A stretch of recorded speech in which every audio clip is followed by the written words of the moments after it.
Мислам дека македонската берза 24-та беше втора берза по процент на раст. Во светот прва беше, да, во светот. Аргентина беше прва. Втора беше македонска берза со 64-5% раст.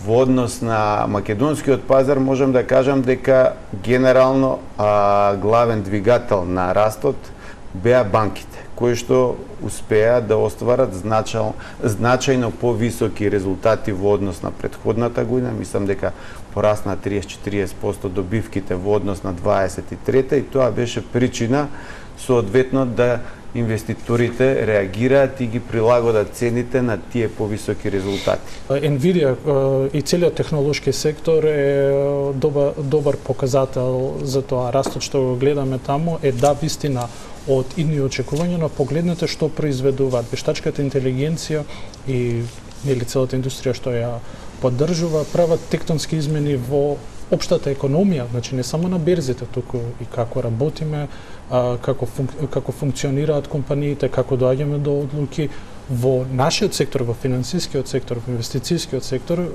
Вештачката интелигенција при процесирање и правење на одлуки прави големи разлики. И да купуваме надеж во иднината со технолошкиот сектор, но би рекол дека е заснована таа надеж. Технолошкиот сектор е двигател моментално на берзата и на економијата.